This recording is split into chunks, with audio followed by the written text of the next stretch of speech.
जन्मदेखि नै पनि स्पाइनमा समस्याहरू हुन्छ है। अब धेरै जसो समस्या हुने भनेको जस्तै अब यो स्पाइनलाई म फेरि एकचोटि देखाउँछु।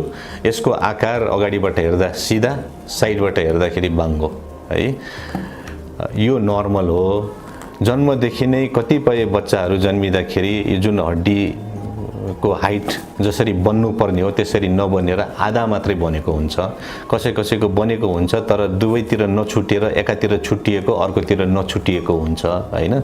यस्तो कन्डिसनमा चाहिँ नि ढाड बाङ्गो भइदिन्छ के। त्यसलाई हामीले स्कोलियोसिस भनेर भन्छौँ। अगाडिबाट हेर्दाखेरि ढाड चाहिँ यस्तो बाङ्गो हुने, जिउ नै बाङ्गो हुने, त्यसलाई हामीले स्कोलियोसिस भनेर भन्छौँ। कसैको चाहिँ ढाड कुप्रो परेर जाने, त्यसलाई हामीले काइफोसिस भनेर भन्छौँ है। यो जन्मदेखि नै हुने समस्या हो र यसलाई यस्तो किसिमको समस्याहरूको हामीले उपचार गर्छौं र नेपालमा फर्स्ट टाइम यो उपचार सुरु गरेको मैले नै हो। 2006 मा मैले स्कोलियोसिस सर्जरी मैले सुरु गरेको हो र त्यति बेलादेखि अहिलेसम्म मैले झन्डै 100 जना भन्दा बढी बच्चाहरूको स्पाइन जुन बाङ्गोपना, स्पाइनल डिसअर्डर, स्पाइनल डिफर्मिटी भनेर भन्छौं, त्यसको मैले सर्जरी गरेर सिधा गरिसकेको छु हैन।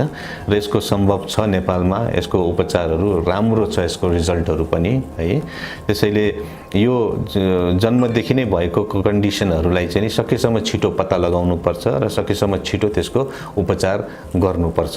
सबैलाई अपरेसन गर्नै पर्छ भन्ने जरुरी पनि छैन। कतिपय बच्चाहरूलाई हामीले पेटी दिएर, ब्रेसहरू दिएर पनि उपचारहरू गर्छौं। कतिलाई चाहिँ हामीले एक्सरसाइजहरू मात्रै दिएर पनि गर्छौं र बाङ्गोपनाहरू बढ्दै गइरहेको छ भने अपरेसन नै गर्नुपर्छ। अपरेसन गरेर बाङ्गोपनालाई हामीले रोक्न पनि सक्छौं, त्यसलाई सिधा पनि पार्न सक्छौं।